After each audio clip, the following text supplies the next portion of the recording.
मेरे प्रिय बच्चे, कैसे हो तुम? अब तुम्हें घबराने की या चिंता करने की आवश्यकता नहीं है, क्योंकि अब मैं स्वयं आ रहा हूँ तुम्हें तुम्हारी दुख दुविधाओं और कष्टों से मुक्ति दिलाने। मेरे प्रिय बच्चे, अब तुम्हारे जीवन में खुशियाँ ही खुशियाँ आने वाली हैं, सुख समृद्धि होने वाले हैं। मेरे प्रिय, तुम्हारी भक्ति की सच्चाई किसी को ज्ञात हो या नहीं, परंतु मुझे बहुत अच्छे से ज्ञात है। मैं तुम्हारी भावनाओं को समझता हूँ, इसलिए मुझे तुम्हारी परेशानियों का भी स्मरण रहता है। मुझे पता है कि तुम्हें लगता है कि तुम दूसरों से पीछे रह गए हो। जीवन की उलझनों ने तुम्हें संसार में दूसरों से पीछे रखा हुआ है। अब जब तुम्हारी परेशानियों में थोड़ी कमी आई है, तब तुम कुछ बड़ा कुछ नया करना चाहते हो। तुम अपनी संपूर्ण क्षमता का उपयोग करना चाहते हो। तुम्हें इस बात का पता है कि तुम दूसरों से ज़्यादा परिश्रमी और काबिल हो। समस्या लेकिन यह है कि तुम्हें लगता है कि दूसरे तुमसे आगे निकल चुके हैं। तुम्हें इस बात को लेकर चिंतित होने की आवश्यकता नहीं है। मेरे प्रिय, तुम्हें केवल इस बात पर ध्यान देना चाहिए कि तुम अब क्या कर सकते हो। जो कुछ भी कर सकते थे वह सब तुम्हारा भूतकाल है, और जो कुछ भी तुम अब करोगे वही तुम्हारा वर्तमान और भविष्य होगा। भूल में जीना और उसके लिए परेशान होना व्यर्थ है।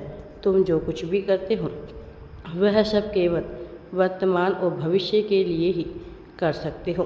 तुम्हें सदैव इस बात का स्मरण रखना चाहिए कि देर से शुरुआत करना सदैव बुरी बात हो, यह आवश्यक नहीं है। यदि परिस्थितियों का तुम सही से आकलन कर सको और उनका अपने लाभ के लिए इस्तेमाल कर सको, तो तुम बाद में शुरुआत करने का लाभ उठा सकते हो। तुम दूसरों की गलतियों से सबक भी ले सकते हो। अपना समय, अपनी शक्ति दोनों को बचा सकते हो। देर से शुरुआत करने का यह अर्थ बिल्कुल भी नहीं कि तुम्हें सफलता नहीं मिलेगी। सफलता समय पर नहीं, बल्कि तुम्हारे परिश्रम और नियत पर निर्भर करती है।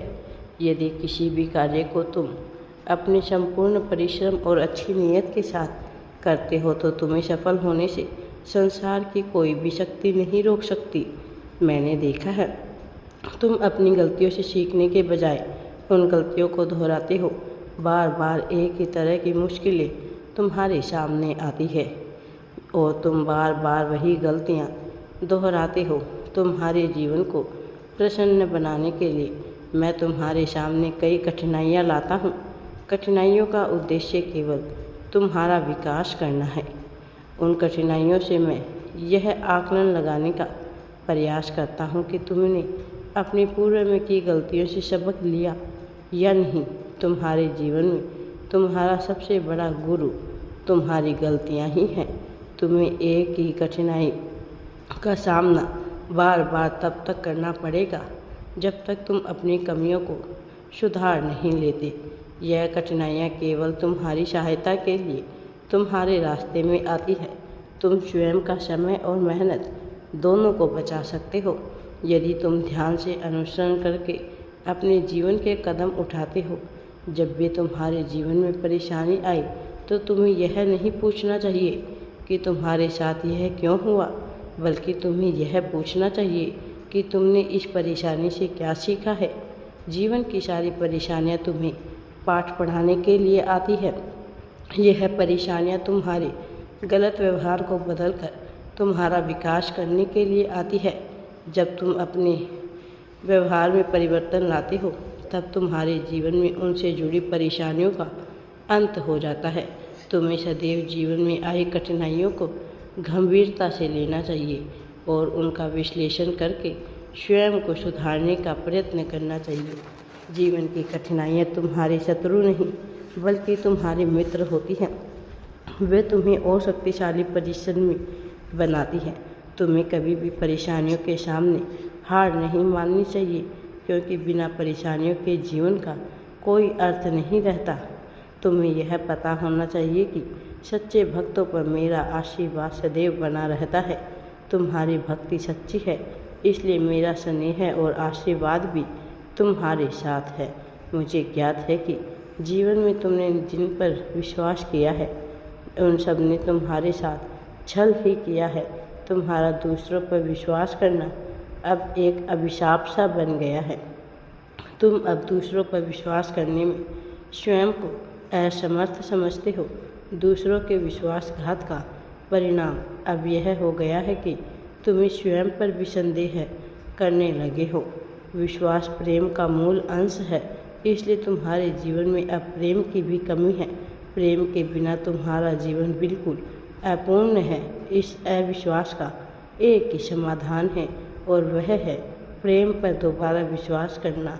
तुम्हें समझना होगा कि जो चोट तुम्हें पहुंची है यह प्रेम की वजह से नहीं, तुम्हारे मन की चोट केवल एक व्यक्ति के कारण है। संसार में अभी भी पर्याप्त प्रेम बाकी है, बस आवश्यकता है तो तुम्हें प्रयास करने की। प्रेम क्या है, प्रेम क्यों होता है, यह संसार में किसी को नहीं पता। प्रेम के लिए सबसे पहले आवश्यक है तुम स्वयं से प्रेम करो। यदि ऐसा होगा तो तुम्हें कभी भी दूसरों की वजह से स्वयं पर संदेह नहीं होगा। तुम जिससे प्रेम करते हो उसकी कमियों को स्वीकार करते हो। तुम्हारी जो कमियां हैं उन्हें भी तुम स्वीकार करोगे। प्रेम में त्याग, निष्ठा, माफ़ी होनी चाहिए। इन सभी भावों के बिना प्रेम अधूरा है।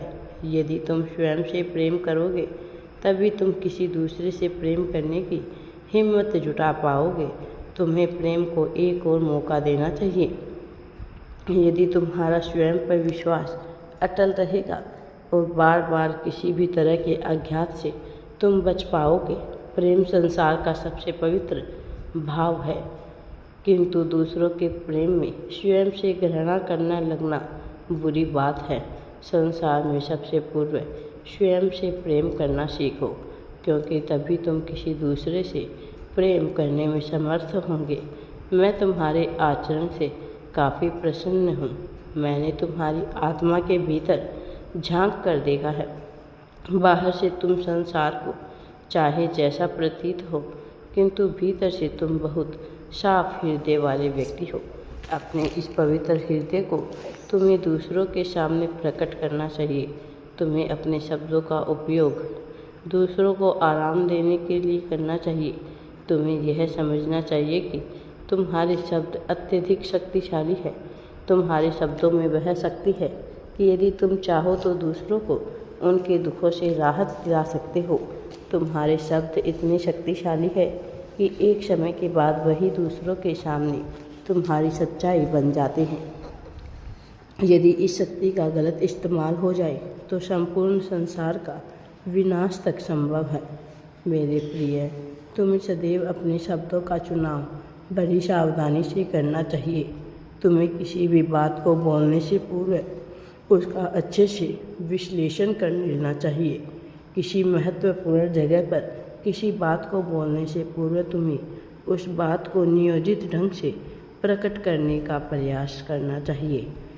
तुम्हें यह स्मरण रखना चाहिए कि शब्द इतने शक्तिशाली है कि ये तुम्हारी धारणाओं तक को परिवर्तित कर सकते हैं।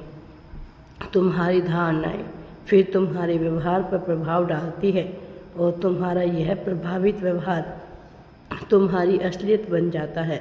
शब्द तुम्हें रुला सकते हैं, हंसा सकते हैं, इसलिए तुम्हें शब्दों का इस्तेमाल अत्यधिक सावधानी से करना चाहिए। संसार में सभी मनुष्यों को किसी न किसी वस्तु का भय होता है। तुम्हारे अंदर भी कई प्रकार के भय हैं। अपनों से दूर होने का भय, मृत्यु का भय, प्रेम न पाने का भय। भय तुम्हें कमज़ोर और लाचार बनाता है। भय के कारण तुम असहाय सा महसूस करते हो। तुम्हें भयभीत करने वाली बातों पर तुम नियंत्रण भी नहीं रख पाते हो, जिससे तुम्हारा आत्मविश्वास में कमी आती है। संसार में किसी भी तरह का भय अज्ञानता की वजह को जन्म देता है। अज्ञानता ही भय की जननी है। जब तुम्हें संसार की विभिन्न प्रक्रियाओं का ज्ञान नहीं होता तब भय की उत्पत्ति होती है।